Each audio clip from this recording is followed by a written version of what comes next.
سودا سلف لے کر کے گھر جایا کرتے تھے اپنے دوست کی بیوی کو پہنچانے کے لیے۔ ایک دن ایسا ہوا کہ شیطان نے ورغلایا اور سودا سلف سامان لے کر گھر گئے۔ ان کی خاتون باہر آئی دوست کی، انہوں نے اس خاتون کا صرف ہاتھ پکڑ لیا اور وہ عورت، عزیزان گرامی، اللہ تعالیٰ نے انسان کو بنایا ہے اور انسان بھولتا بار بار ہے اور خطائیں بھی بار بار کرتا ہے۔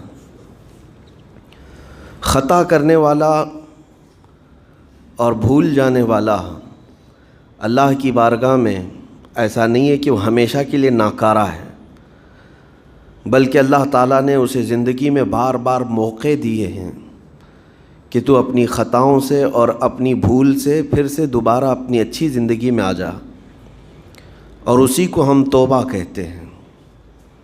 توبہ کا جو آپشن رکھا گیا ہے انسانوں کے لیے، مسلمانوں کے لیے خاص طور پر، بہت ہمت والا ہے دروازہ ہے،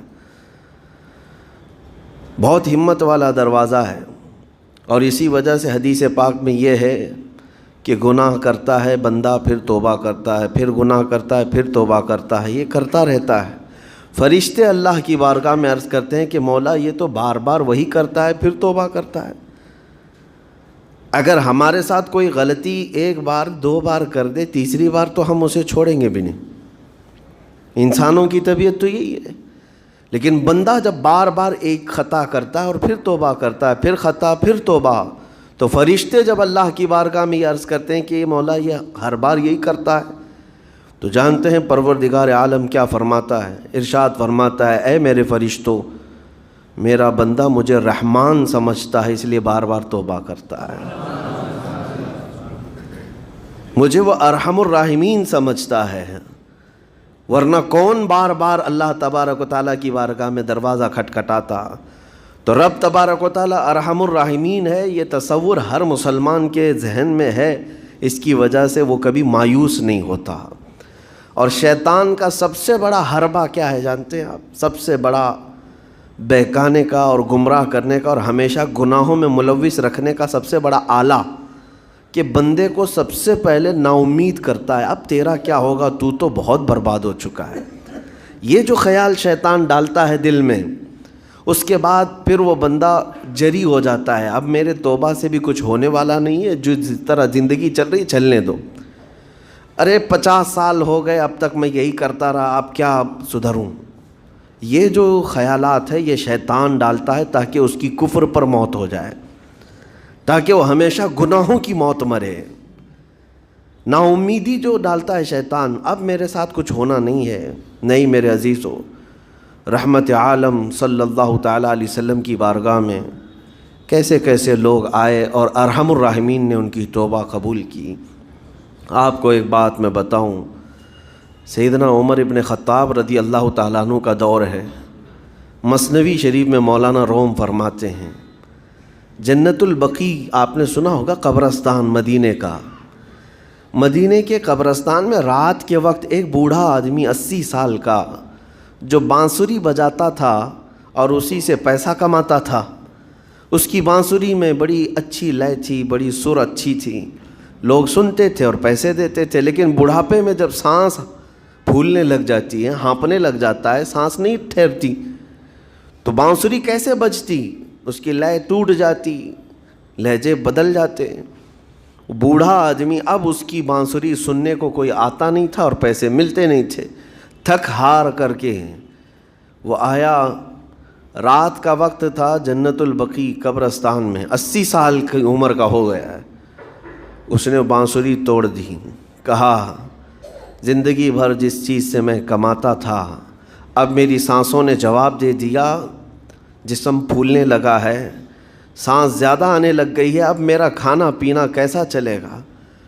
خیر ارحم الراحمین ہوں تو تیرا ہی بندہ، میرے اہل و عیال نہیں، میرے رشتہ دار نہیں، مجھے اگر تو بھوکا مارنا ہے تو اسی قبرستان میں مار دے، یا اگر میری زندگی باقی ہے تو میرے رزق کا انتظام کر دے۔ وہ رو رہا تھا 80 سال کی عمر میں۔ جب بندہ لاچار و مجبور ہوتا ہے تو پروردگار کو ہی یاد کرتا ہے۔ جانتے ہیں عمر ابن خطاب رضی اللہ تعالیٰ عنہ امیر المومنین مسجد نبوی میں تھے اور ان کی آنکھ لگی تھی، خواب میں رسول پاک صلی اللہ تعالیٰ علیہ وسلم تشریف لائے. کہا عمر اللہ کا حکم ہے جنت البقیع میں جاؤ، ایک بھوکا آدمی کھڑا ہے، اپنے گھر سے کھانا لے جاؤ اور اس کی ضرورت کا انتظام کرو. نیند کھلی تو آپ نے دیکھا اللہ کے حبیب صلی اللہ علیہ وسلم کی طرف سے حکم آیا اور رب ذوالجلال کا حکم ہے. گھر سے عمدہ کھانا لیا تو شادان لے کر کے کچھ مال و متاع بھی لے کر قبرستان میں گئے، ڈھونڈا کون ہے یہاں پر، تو دیکھا کہ ایک ہانپتا کانپتا ہوا 80 سال کا بوڑھا روتا ہوا نظر آیا. امیر المومنین اپنے ہاتھ میں توشادان لے کر اس کے قریب گئے. کہا تو بھوکا ہے؟ کہا ہاں بھوکا ہوں. بیٹھ چل میں تجھے کھلاتا ہوں. دسترخوان بچھا کر اسے اپنے ہاتھوں سے کھلایا اور اسے اپنی ضرورت کے مطابق جو ضروریات تھیں اس کی ضرورت کے مطابق وہ ساری چیزیں دی. وہ بوڑھا پوچھتا ہے آپ کون ہیں؟ حضرت عمر فاروق نے کہا میں عمر ابن خطاب ہوں. وہ ڈر گیا. حضرت عمر سے کون نہیں ڈرتا تھا کہ کہیں یہ کھلا پلا کر کے مجھے کوڑے نہ ماریں کہ زندگی بھر بانسری بجانے والا آج پکڑا گیا ہے، ہاں آج مجھے یہ سزا نہ دے دے. وہ کانپنے لگا. کہا کہ آپ یہاں کیسے؟ حضرت امیر المومنین کہتے ہیں میں خود نہیں آیا، مجھے اللہ کے رسول نے بھیجا اور رب تبارک و تعالیٰ کا حکم آیا تھا کہ تو بھوکا ہے اور تو نے رزق مانگا ہے اور مجھے تیرے رزق دے کر کے بھیجا گیا ہے. وہ چیخ مار کر کے گر پڑا زمین پر اور رونے لگا اپنے ہاتھ پھیلا کر. کہا سچ فرمایا مولا تو ارحم الراحمین ہے.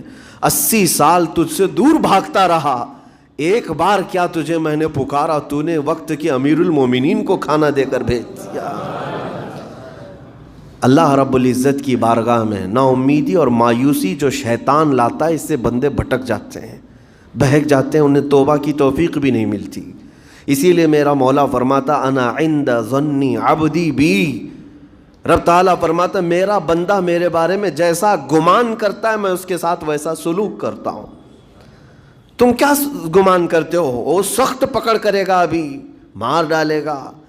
وہ غفار ہے، قہار ہے، جبار ہے، لیکن ساتھ میں وہ ستار بھی ہے، وہ رحمان بھی ہے، رحیم بھی ہے.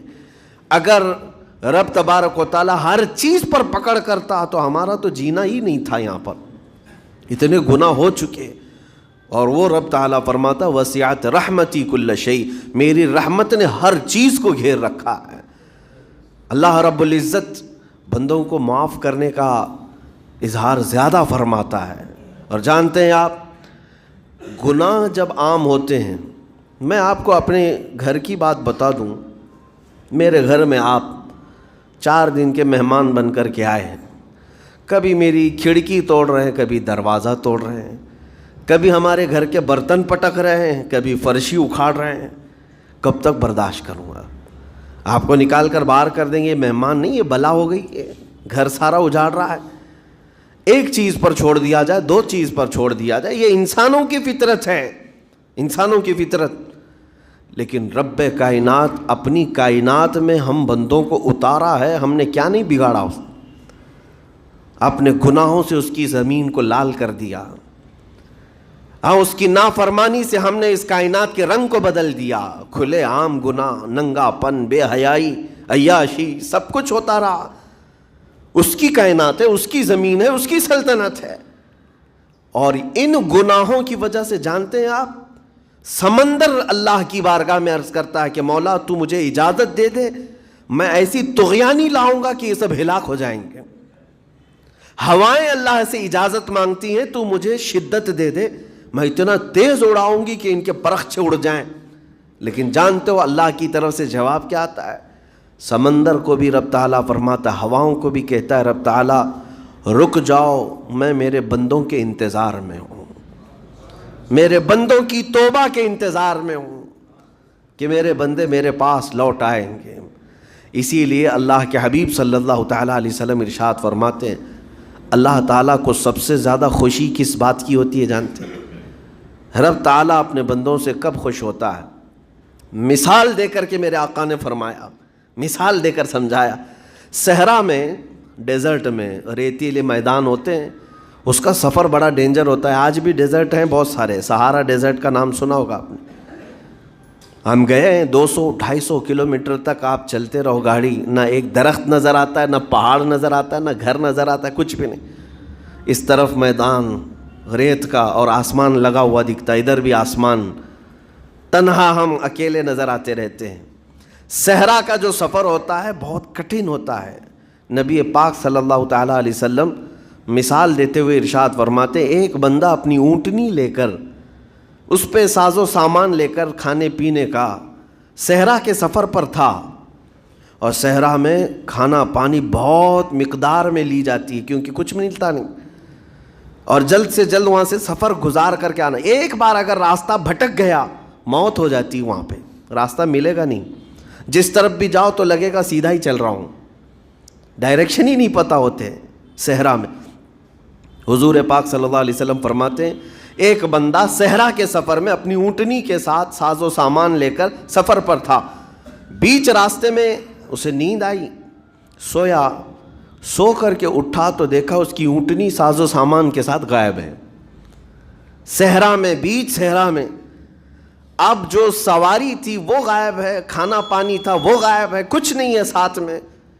گھبرا گیا، پریشان ہوا، اپنی اونٹنی کو ڈھونڈتا ڈھونڈتا تھک گیا. کبھی ادھر کبھی ادھر، کبھی ادھر کبھی ادھر، ہر جگہ کہیں کوئی نشان نظر نہ آئے.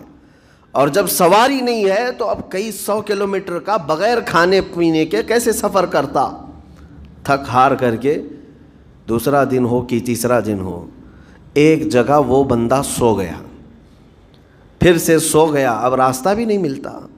سویا تو نیند سے اٹھا جب تو دیکھا اس کی اونٹنی بھی موجود ہے، اس کا ساز و سامان بھی ہے. یہ مثال ہے، یہ مثال ہے. میرے آقا صلی اللہ علیہ وسلم صحابہ سے اب پوچھتے ہیں، اے میرے صحابہ بتاؤ اس بندے کو جو صحرا میں گمشدہ اونٹنی جس کی مل جائے اسے خوشی کتنی ہوگی؟ صحابہ کہتے ہیں یا رسول اللہ اس کی تو جان میں جان آ گئی ہوگی، کیونکہ وہ جانتے تھے صحرا کا سفر کیا ہوتا ہے. کہا سب سے زیادہ اسے خوشی ہوگی کہ اس کا کھویا ہوا سامان مل گیا، کھوئی ہوئی سواری مل گئی. میرے آقا صلی اللہ علیہ وسلم فرماتے ہیں گم شدہ اونٹنی کے ملنے پر جیسے اس مسافر کو خوشی ہوئی، اس سے کئی زیادہ بڑھ کر کے رب تعالیٰ کو اس وقت خوشی ہوتی ہے جب ایک گنہگار بندہ واپس توبہ کر کے اس کی بارگاہ میں آتا ہے. رب تعالیٰ کی بارگاہ میں جب بندہ پلٹ کر کے آتا ہے، رب تعالیٰ فرشتوں پر اس بندے کو دکھا کر رشک کرتا ہے. ارشاد فرماتا ہے میرا بندہ میرے پاس آ گیا، میرا بندہ میرے پاس آ گیا ہے. میں نے قرآن پاک کی وہی آیت تلاوت کی ہے جس میں اللہ تعالیٰ فرماتا ہے والذین اذا فعلوا فاحشۃ او ظلموا انفسهم ذکروا اللہ فاستغفروا لذنوبہم. یہ چوتھے پارے کی آیت ہے. اللہ تعالیٰ فرماتا ہے وہ لوگ جنہوں نے برائی کر لی یا اپنی جان پر ظلم کیا یعنی گناہ کیا، پھر اللہ کو یاد کر لیا اور توبہ کر لیا. اللہ فرماتا وَمَن يَغْفِرُ الذُّنُوبَ إِلَّا اللَّهُ. تو بتاؤ لوگو اللہ کے علاوہ کون ہے بخشنے والا؟ لیکن شرط رب تعالیٰ یہ فرماتا وَلَمْ يُصِرُّوا عَلَى مَا فَعَلُوا وَهُمْ يَعْلَمُونَ. لیکن ایک بات ہے کہ وہ جس چیز سے توبہ کر کے آ رہے ہیں اس پر پھر مزید اصرار کر کے جمے نہ رہیں، چھوڑ دیں ایک بار، جان بوجھ کر کے پھر اس چیز پر نہ لگے رہیں. یہ آیت کب نازل ہوئی تھی میں آپ کو بتاؤں. 2 صحابہ تھے، دونوں گہرے دوست تھے، بہت ہی گہرے دوست، مدینے کے رہنے والے. اس میں سے ایک صحابی تجارت کے لیے جا رہے تھے اور ان کے گھر بار میں ان کی بیوی تھی بس اور کچھ نہیں. تو اپنے دوست سے کہا کہ میں جا رہا ہوں، مجھے آنے میں تاخیر ہو سکتی ہے، میرے گھر پر اگر کبھی سودا سلف لانے کی ضرورت پیش آئی تو میری بیوی کو یہ پہنچا دینا ساز و سامان. یہ کہہ کر کے وہ تجارت پہ چلے گئے. جو دوست صحابی تھے، دیکھیں صحابہ کے بہت سارے کام امت کے لیے درس ہیں، قیامت تک آنے والے مسلمانوں کے لیے وہ مشعل راہ ہیں. تو وہ جو دوست صحابی تھے سودا سلف لے کر کے گھر جایا کرتے تھے اپنے دوست کی بیوی کو پہنچانے کے لیے. ایک دن ایسا ہوا کہ شیطان نے ورغلایا اور سودا سلف سامان لے کر گھر گئے. ان کی خاتون باہر آئی دوست کی انہوں نے اس خاتون کا صرف ہاتھ پکڑ لیا اور وہ عورت چونکہ مدینے کی رہنے والی صحابیہ ہیں، اپنا ہاتھ تو چھڑا لیا، لیکن وہ چیخ مار کر رونے لگی کہ جس پر میرے شوہر نے سب سے زیادہ اعتماد کیا، تم تو جگری دوست بھائی کی طرح تھے، ہاتھ کیسے بڑھا دیا؟ تو اس صحابی کو فوراً احساس ہو گیا کہ میں بہت بڑی خطا کر گیا، میرے بھائی اور میرے دوست کی امانت میں نے خیانت کر دیا، اس نے مجھ پر بھروسہ کیا تھا اور اس کی بیوی کا میں نے ہاتھ پکڑ لیا۔ بس اتنی سی بات تھی، وہ خاتون بھی رونے لگ گئی کہ میرے ساتھ کیا ہوا، یہ صحابی بھی رونے لگ گئے، احساس فوراً ہو گیا کہ میں نے غلط کیا ہے، سودا سلف لانے کے وقت مجھ سے غلطی ہو گئی، خطا ہو گئی۔ اب اس خطا کی وجہ سے وہ کرتے کیا؟ ان کو تو ڈر یہ تھا کہ میں اپنے دوست کو منہ دکھانے کے بھی قابل نہیں، اور نہ ہی میں یہ چیز کسی کے سامنے ذکر کر سکتا ہوں، کیا کروں؟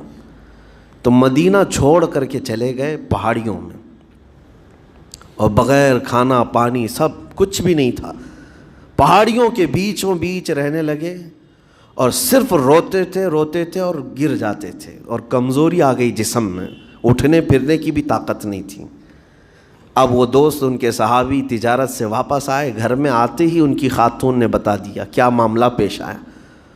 وہ بہت جلال میں آئے اور کہا کہ میرا دل ٹوٹ گیا، آج میری کمر ٹوٹ گئی، جس کے ساتھ ہم نے پوری زندگی بتائی، آج اس نے میری عورت کے ساتھ ایسا کیسے کیا؟ بہرحال انسان ہے، خطا ہوتی ہے، انسان ہے، بھولنا اور خطا کرنا اس کی عادت ہے۔ اب ان کو دل میں تو بہت تکلیف ہوئی، کروں کیا؟ لیکن وہ صحابی تھے، انہوں نے کہا یہ معاملہ سیدھے حضور پاک کی بارگاہ میں رکھتا ہوں، کہا کہ میں سزا دوں گا یا پھر جو ہے ان کے لیے جو قرار واقعی چیز ہوگی وہ دلا کر رہوں گا۔ بارگاہ مصطفیٰ صلی اللہ تعالیٰ علیہ وسلم میں تشریف لائے، عرض کیا کہ آقا ایسا ایسا ہو گیا، میرے معتمد ساتھی نے میرے گھر میں ایسا معاملہ کر دیا۔ نبی پاک صلی اللہ تعالیٰ علیہ وسلم غمگین ہو گئے کہ ان دونوں کے درمیان ایسا کیسے ہو گیا۔ پھر تھوڑی دیر کے بعد رحمت عالم صلی اللہ علیہ وسلم جو غیب داں نبی ہیں، ہر چیز کو جانتے بلکہ اپنے امتیوں کے احوال سے باخبر رسول ہیں، نبی پاک صلی اللہ تعالیٰ علیہ وسلم اپنے اس غریب صحابی کے حالات معلوم کیے، پتہ چلا کہ وہ تو گھر بھی چھوڑ دیا، مدینے بھی چھوڑ دیا، پہاڑیوں میں جا کر کے پناہ لے کر کے اکیلا تنہا رہ رہا ہے۔ اللہ کے نبی صلی اللہ تعالیٰ علیہ وسلم اپنے اس غریب امتی صحابی کے حالات معلوم کرنے کے بعد اللہ کریم کی بارگاہ میں عرض کرتے ہیں کہ مولا تو فیصلہ سنا دے۔ اللہ تعالیٰ نے آیت نازل فرمائی، جو آیت میں نے آج آپ کے سامنے تلاوت کیا۔ اللہ تعالیٰ فرماتا ہے والذین اذا فعلوا فاحشۃ او ظلموا انفسهم، جن لوگوں نے گناہ کر لیا یا اپنی جان پر ظلم کیا ہے، پھر ذکر اللہ فاستغفروا لذنوبہم، اللہ کو پھر جلدی یاد کر لیا اور توبہ کر لیا، رب تعالیٰ فرماتا ومن یغفر الذنوب الا اللہ، محبوب بتاؤ اللہ کے سوا کون ہے گناہوں کی بخشش کرنے والا؟ اللہ تعالیٰ ان کے گناہوں کو معاف کر دیتا ہے جو فوراً اپنے گناہ کے بعد یاد کر لیتے ہیں کہ مجھ سے خطا ہوئی ہے۔ رسول کریم صلی اللہ تعالیٰ علیہ وسلم نے اس صحابی کو بتایا تیرے بھائی سے بھول ہوئی، خطا ہوئی، لیکن رحمان نے اس کی بخشش کا مصداق قرآن میں سنا دیا کہ وہ باز آ گیا اور توبہ کر رہا ہے، لہٰذا تیرے لیے بھی یہ زیب نہیں دیتا کہ تو اب کوئی انتقام لے، تو اپنے دل سے معاف کر۔ یہ صحابی تھے، اللہ کے نبی صلی اللہ علیہ وسلم کے پروردہ تھے، نفسانیت اور خواہشات کے نہیں۔ یہ فوراً گئے اور اپنے اس جگری دوست کو، اپنے اس بھائی کو ڈھونڈتے ہوئے پہاڑیوں کے بیچوں بیچ جا کر کے دیکھا، ان کی حالت بہت خستہ تھی، کمزور ہو گئے تھے اور روتے روتے اتنا تھک گئے تھے، نہ کھانا ہے نہ پانی ہے، بس یہ کہ ان سے خطا کیا ہوئی تھی، اپنے دوست کی عورت کا ہاتھ پکڑ لیا تھا، بس میرے عزیزو اس سے بڑا نہیں۔ ہاتھ پکڑنے پر ان کو اس قدر احساس تھا کہ مدینہ چھوڑ دیے، لوگ یہاں پورے کے پورے گناہ میں ڈوب جاتے ہیں، زنا میں ڈوبتے ہیں، انہیں احساس تک نہیں۔ یہ صحابی گئے اور جیسے ہی یہ گئے تو وہ ہوش میں آئے اور رونے لگے کہ میرا بھائی آ گیا اور اب شاید یہ انتقام لے گا، بدلہ لے گا، مجھے مار ڈالے گا، کیونکہ میں نے اس کا اعتماد توڑا، اس کا بھروسہ ختم کیا۔ لیکن یہ صحابی گئے اور ان کا ہاتھ پکڑا اور اپنے سینے سے لگایا، کہا کہ تو بھی ابن آدم ہے، میں بھی ابن آدم ہوں، انسان ہے، خطا ہو گئی، لیکن بشارت ہے تجھے کہ اللہ نے قرآن میں محبوب کی بارگاہ میں آیت اتاری، تیری بخشش کا پروانہ اتار دیا۔ وہ اس قدر خوش ہوئے کہ اس صحابی کو تھام لیا اور کہا میں تو مایوس ہو کر پورے گھر بار سب چھوڑ کر کے آیا تھا، لیکن میرا رحمان خدا بندوں کو کبھی چھوڑتا نہیں، کبھی اکیلا ہونے نہیں دیتا، وہ مایوس نہیں کرتا۔ میرے عزیزو، آج ہمارے پاس وقت ہے، جب ٹھوکر کھائیں تو فوراً احساس ہو جائے، جب غلطی ہو جائے۔ غلطیاں کس سے نہیں ہوتی؟ گناہ سب سے ہوتے ہیں، اور اسی لیے میرے آقا صلی اللہ علیہ وسلم ارشاد فرماتے ان بنی آدم خطاؤون وخیر الخطائین التوابون۔ آدم کی ساری اولاد خطا کرتی ہے، یعنی آدمی سب خطا کرتے ہیں، لیکن بہترین خطا کرنے والا وہ ہے جو خطا کرتے ہی توبہ کر لیتا ہے، توبہ کر لیتا ہے۔ کوئی رات تمہاری ایسی نہ ہو کہ بغیر توبہ کے سو جاؤ، کوئی صبح ایسی نہ ہو آپ کی جو اللہ تعالیٰ کی بارگاہ میں استغفار کر کے نہ شروع کرو۔ ہر دن توبہ کرو، ہر دن اللہ کریم کی بارگاہ میں استغفار کرو۔ اور قرآن کی ایک آیت میں آپ کو یہ بھی بتا دوں، 9ویں پارے سورہ انفال کی آیت ہے، اللہ تعالیٰ فرماتا ہے وَمَا كَانَ اللَّهُ لِيُعَذِّبَهُمْ وَأَنْتَ فِيهِمْ وَمَا كَانَ اللَّهُ مُعَذِّبَهُمْ وَهُمْ يَسْتَغْفِرُونَ۔ اللہ فرماتا ہے اس امت پر اللہ عذاب ویسا نازل نہیں کرے گا جیسے پہلی امتوں پر آتا تھا۔ اس کی وجہ یہ ہے، پہلی وجہ یہ ہے کہ ان کے بیچ میں میرا محبوب آرام کر رہا ہے، رسول پاک صلی اللہ علیہ وسلم۔ دوسری ایک وجہ رب تعالیٰ فرماتا ہے وَمَا كَانَ اللَّهُ مُعَذِّبَهُمْ وَهُمْ يَسْتَغْفِرُونَ۔